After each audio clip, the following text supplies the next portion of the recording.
Let me give you some numbers. World War I killed about 20 million people over 4 years, in the bloodiest conflict in human history up to that point. The Spanish flu killed between 50 and 100 million people in 2 years.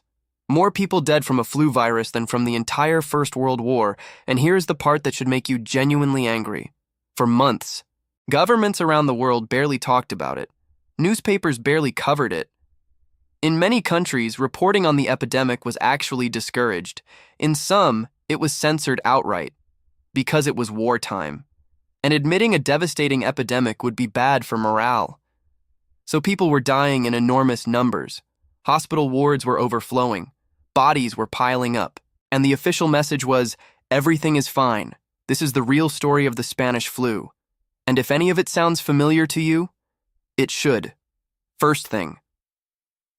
The Spanish flu was not from Spain. It did not start in Spain. Spain was not particularly badly affected compared to other countries. So why is it called the Spanish flu? Here is the reason. And it tells you everything about how governments behaved during this pandemic. The major countries involved in World War I, the US, the UK, France, Germany, were all under wartime censorship. Their newspapers were not allowed to report on things that would lower morale. A devastating epidemic? Bad for morale. Don't report it. Spain was neutral in World War I. Spain had no wartime censorship. So when the epidemic hit Spain, as it hit everywhere, Spanish newspapers reported on it freely and accurately. Spanish King Alfonso III got sick. That was news. That was reported. And so the rest of the world, whose press was censored, heard about the epidemic first through Spanish reporting, and assumed it was a Spanish disease. It was not a Spanish disease. It was a disease that Spain happened to report honestly about, because they were the only major country free to do so. The Spanish flu should probably be called the censored flu, but that name never caught on. So where did the Spanish flu actually start? Honestly, we do not know for certain. The most widely accepted theory among historians is that it originated in the United States, possibly in Haskell County, Kansas, in early 1918. A local doctor reported an unusual and severe flu outbreak to public health authorities in January 1918. His report was received. Filed. Nothing was done. The virus spread to nearby Fort Riley, a large U.S. Army base. In March 1918, hundreds of soldiers at Fort Riley began falling ill. And then those soldiers were shipped to Europe to fight in the war. Hundreds of thousands of young men packed into troop ships, moving from U.S. training camps to European battlefields, carrying the virus with them. The war was accidentally the perfect virus delivery system. Young people concentrated in huge numbers, moving constantly, crossing continents and oceans. If you wanted to design a mechanism to spread a respiratory virus globally as fast as possible in 1918, you would design World War I. The Spanish flu did not arrive once, it arrived 3 times. Wave 1, spring 1918, relatively mild. Many people got sick, most recovered. Health authorities noted it but were not seriously alarmed. Wave 2, autumn 1918. This is the one that killed most people. Dramatically more deadly than Wave 1. And unlike typical flu viruses, it killed young, healthy adults at unusual rates. Most flu viruses are most dangerous to the very young and the very old, people with weaker immune systems. The Spanish flu killed people in their 20s and 30s at terrifying rates. The best current explanation is something called a cytokine storm. When a very healthy immune system encounters this particular virus, it overreacts. It fights so hard that it damages the lungs of the person it is trying to protect.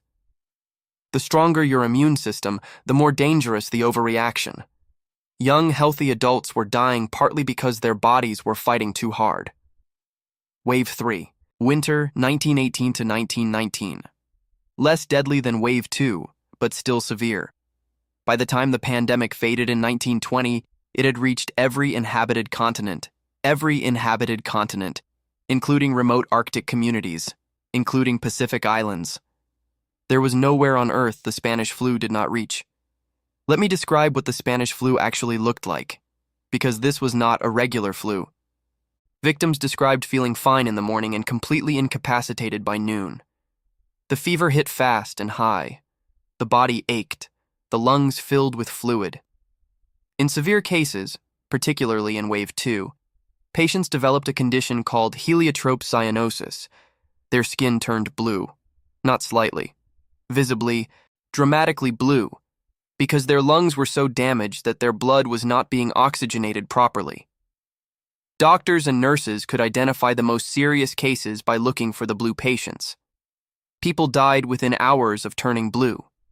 In some cities, the funeral system completely broke down. Bodies piled up in hospital corridors. Philadelphia held a Liberty Loan parade in September 1918 despite public health officials warning against large gatherings. 3 days after the parade, hospitals were overwhelmed. Within a week, thousands of Philadelphians were dead.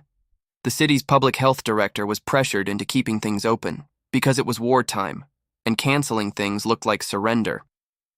And appearances mattered more than bodies. There were no antiviral medications in 1918. There were no antibiotics. Antibiotics were not invented until 1928.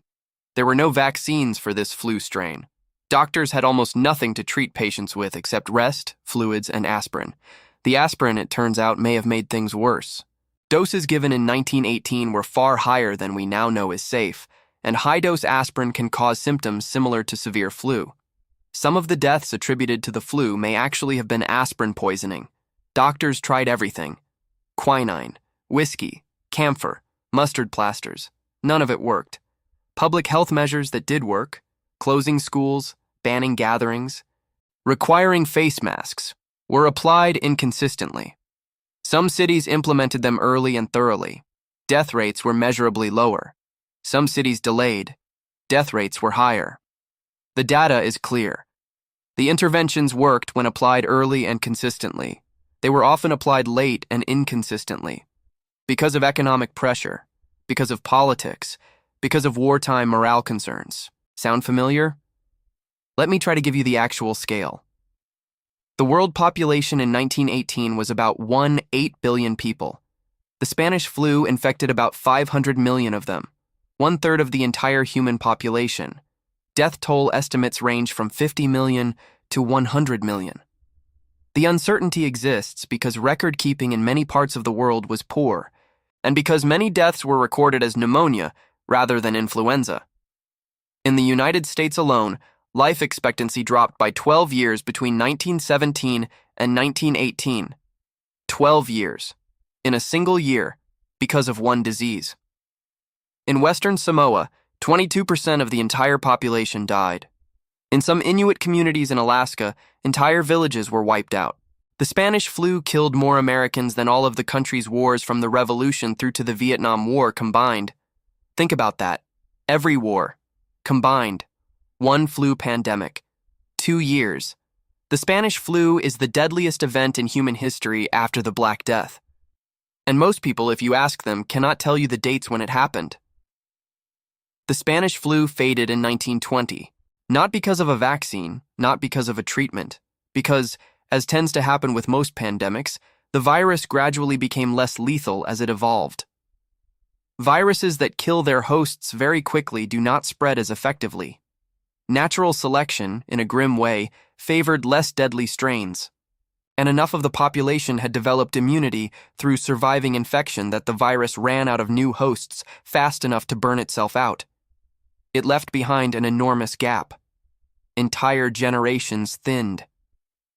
Young adults, the most economically productive members of society, dead in huge numbers. Changed families, changed communities, changed countries, and it left behind knowledge. Hard-won, terrible, expensive knowledge. About how pandemics move, about what interventions work, about the cost of hiding a crisis from the public.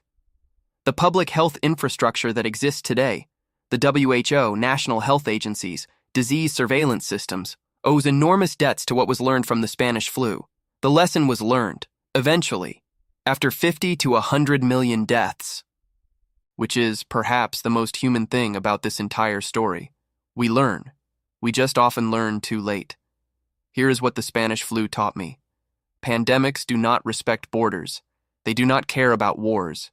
They do not care about politics.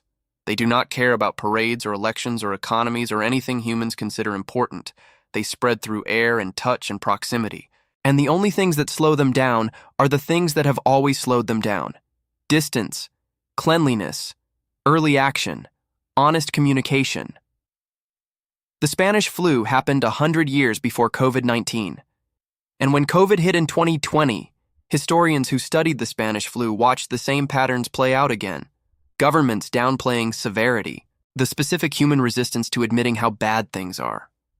Economic considerations delaying public health measures. 100 years. The same patterns.